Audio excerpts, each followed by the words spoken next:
Okay, hi. One of the things I've been thinking about doing in the near future is to go into patterns for some of the pod sites that I sell on, mainly because they seem to be more popular than the artwork I do. Uh, so I wanted to look into how to make my life a little bit easier regarding this process, and I came up with this. Whether it's ingenious or not, I don't know. Whether it's been done before, I don't know. Anyway, I wanted to make life a little bit easier because one of the things that happens on these pod sites is they give you several different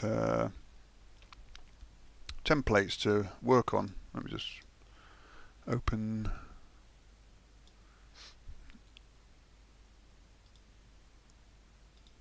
the templates. Okay, so here we have a list.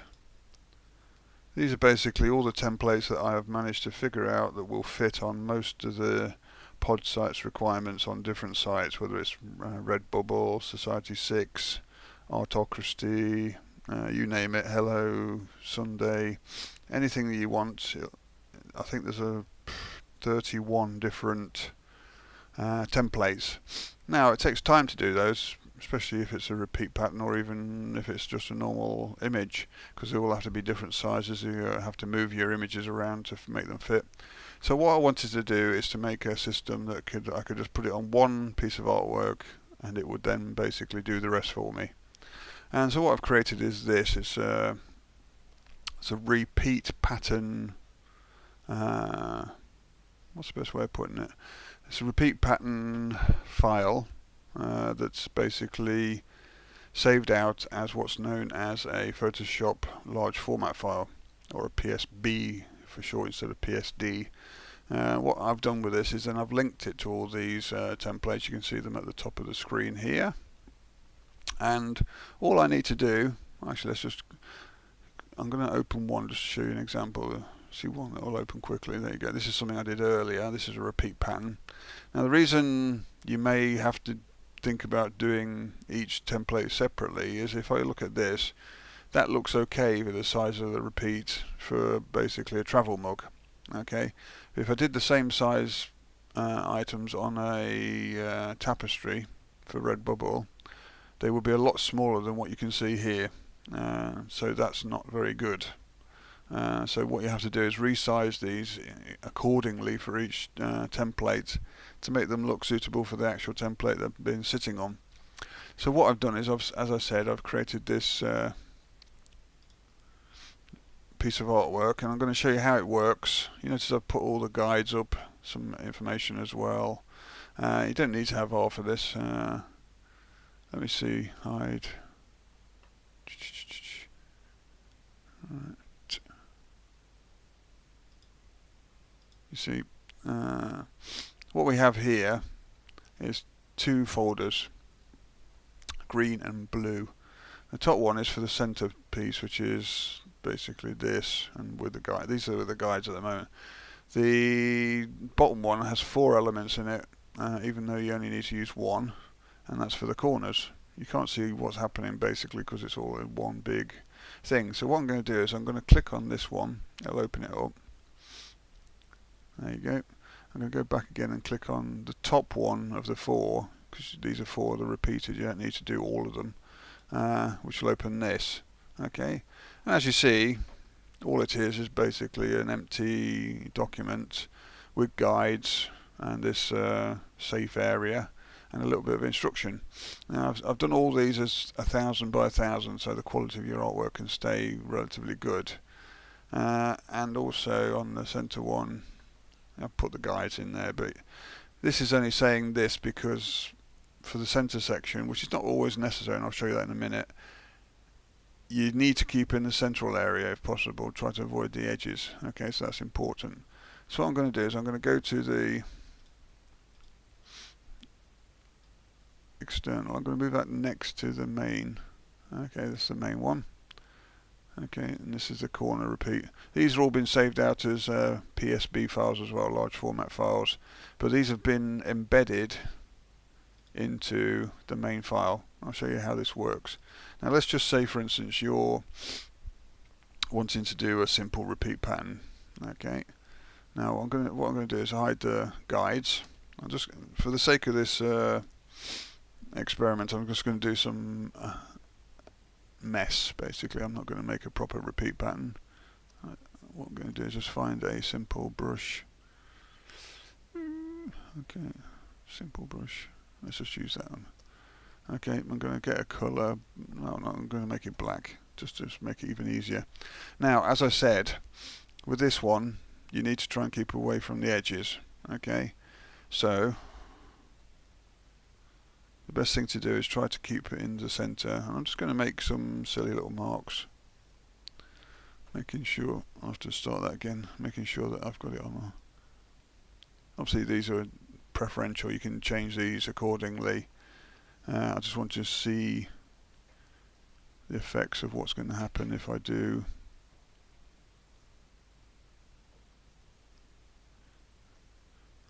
a series of patterns. Say for instance you want to do okay. Now this may be anything you want. I'm just doing this as a kind of an experiment to show you how it works. Okay, so say for instance you're happy with that. Now, if I look on the main one, nothing's happened because I basically haven't saved it. So what I need to do is make sure I save this. Once it's saved, I can go back to the main one, and you notice that the repeat patterns come in, or the effect of the repeat pattern. And you notice there's lots of area that's still not actually visible. So what I can do is just carry on. Okay, painting away.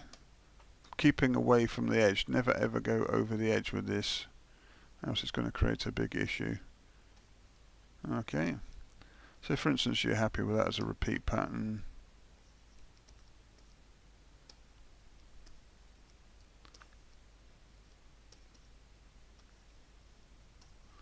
Like so. Might do well if I sell that. Anyway. Okay, say for instance you're happy with that as a repeat pattern. I'm going to save it again. Now most of this on the main PSB should be filled in now. It should update actually once I've saved it. Undo that. Right, save. Go to the main pattern. You see, now it's all filled in. But what you'll notice is there's an area here that's not full. Okay, so what we need to do is go to the central one. Cut off the guides.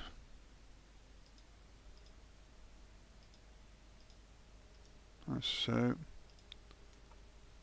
Place a new layer. And actually keep inside the center. Okay, so we'll just do this. Okay, so if I save that now, that should fill in the necessary bit that was missing.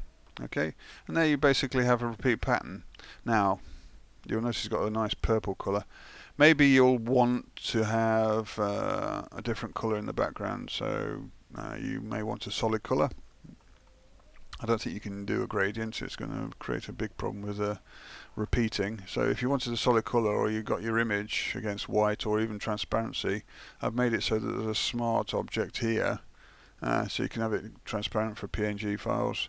Or you can just double click this and change the colour by clicking on the actual colour rectangle, and you'll notice it should update automatically whilst you're dragging the colours around. So let's say we're going to choose that colour. I'll just show you how it works. Save that. Go to the main repeat. Actually no, you have to, this is a complicated bit about it. You have to go to the center one, which should change. If I, no, sorry, it should go to the main repeat. Sorry, there you go, it has changed. Okay, now this is the fun bit. If I go to the different templates, you notice it hasn't done anything. You're thinking, well, why have I wasted my time doing all that? Now, with PSB files, is you have to save them at every stage, else they're not going to update, and then they'll automatically update on the objects that have them linked. So I haven't saved this one. You can tell in Photoshop I haven't saved it because it has a little asterisk next to it. Okay, now this next bit will take a little bit of time maybe, so I may actually pause the video because it's got to update all the colours because it's a live object. Okay, so what I'm going to do is just press save, and as soon as it starts saying it's updating the colours, I'll pause and come back when it's finished.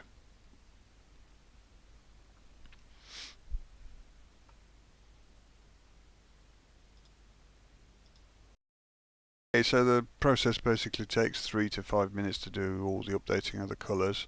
Now everything's finished. That's been done, and if you look at any of the objects I've done, I mean the templates I've done,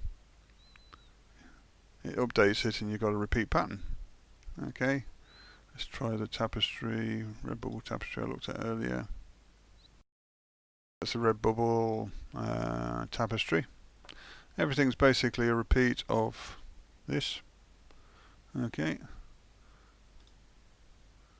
just been sized accordingly to look nice on the actual templates. I'll just show you one more small one that will probably kick in quicker. He says. Okay, there you go, and that's for the phone. Okay, so there's 31 templates and they all just basically automatically pop in. And once you've done it, all you need to do is basically save them, and I've also put in a underscore name of the actual thing, so you can just call it repeat 1 for instance, and just save them all out as JPEG files, and you're away. There you go, that's basically it. So if you have any interest in this, you can just contact me and I can give you the files.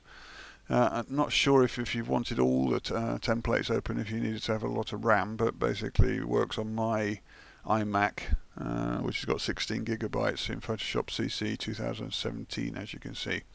Okay, so that's how it works. If you're interested, you can contact me, but in the new year I'll be slogging away making lots of repeat patterns using this, and I'm quite happy the way it works. Okay, just have a quick look just to show you that if you zoom in, everything's all nice and clean and matching up and everything.